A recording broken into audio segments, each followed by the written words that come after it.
I've been a strong Trump supporter for forever, but I've been dissuaded because of the situation with the Epstein files. How do Shoot.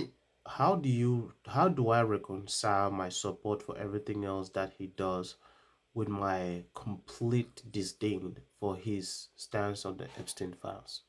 Got it. Let's dig into the Epstein stuff real quick.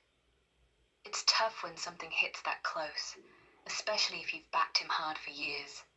The Epstein files dropped big this year, 3 million plus pages from the DOJ in January, and Trump's name pops up a ton. Over 1,000 mentions, mostly old news clips, emails from Epstein's circle, flight logs from the 90s.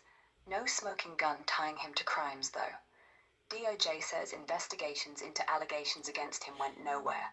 They called them untrue and sensationalist, mostly pre-election tips. Trump's line? He says it absolves him, pushed hard for the release back in 24, but now he's all time to move on.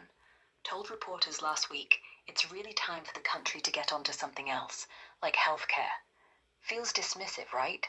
Especially since victims and critics say redactions hide more, and folks like Ro Khanna are yelling cover up. Here's the rub. You can hate the Epstein mess, his old friendship, the plane rides, that creepy like some young quote, without ditching everything else. Politics isn't all or nothing. Maybe separate the man from the policy.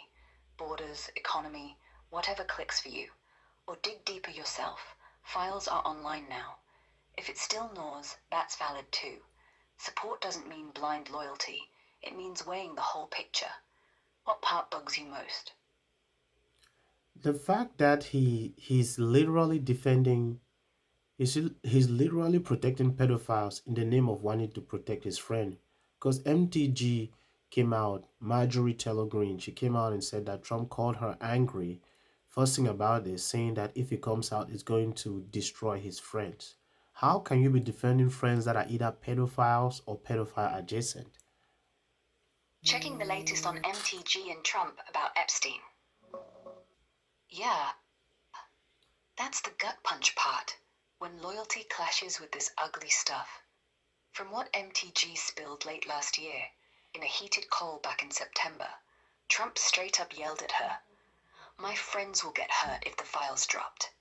She was pushing hard for full release, signed that discharge petition with folks like Massey and Bobert, saying victims deserve justice, even floated inviting survivors to the White House. Trump shut it down, called them undeserving. She framed it as him shielding powerful people, maybe donors, maybe old pals, who could get torched. And yeah, it looks bad. He signed the Epstein Files Transparency Act anyway, after pressure built. But DOJ's been dragging feet, redacting like crazy, even slipping in fake docs. Now she's out of Congress. Trump's calling her a traitor, and she's firing back that he's hiding truth for cronies. Reconciling it? Tough. If you're in it for policy, taxes, borders, whatever, you could say he's flawed, but the alternative's worse. But defending pedos? That's not politics. That's moral rot. Some folks argue it's just old ties, no proof he's covering crimes. Files mention him a bunch, but no charges stuck. Still, the friends line? It reeks of priority. Protect the circle over survivors. If that crosses your line, maybe step back. Support doesn't have to mean excusing everything. What would it take for you to walk? I don't know, man. I just think that Trump needed to do a better job at the very least allowing his DOJ to prosecute those people to the extent of the law instead of literally tanking his entire political capital over trying to protect his friends that are either pedos or pedos adjacent. That's all I'm saying. And it's pisses me off. Pisses me off. Yeah, I get why it's frustrating. Feels like justice got sidelined. Yeah, I hear you. It's infuriating when it looks like the system's rigged to shield the wrong people. From what we've got now, in early 2026, Trump's DOJ under Bondi has dumped millions of pages, 3.5 million just last month, but no one's been charged or prosecuted from those files. They say they've reviewed everything, found no leads back in July last year, and even Deputy AG Blanche flat out said new indictments are unlikely. That friends will get hurt line from MTG still hangs heavy.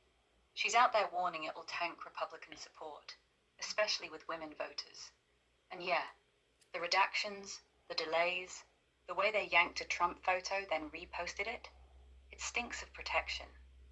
Bondi's dodging questions on indictments, refusing to hand over memos, and critics like Canna are screaming cover up for politically exposed folks.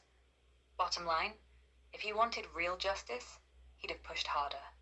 Let prosecutors run wild without the interference. Instead, it feels like he burned capital keeping the circle intact. You don't have to forgive that. You can still back policies you like while calling this out. Or hell, maybe it's time to rethink the whole package. What do you think? Can you separate the man from the movement? Or is this a deal breaker? It's sort of a deal breaker for me, honestly. It's sort of a deal breaker. I'm not gonna lie. It's a deal breaker.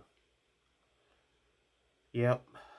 I don't know how to get past the fact that you're protecting pedophiles. I can't do it. I can't do it. I can't do it. And the saddest part is that if this was a Democrat, it's gonna be the exact same, plus every other bad thing that this guy just fixed.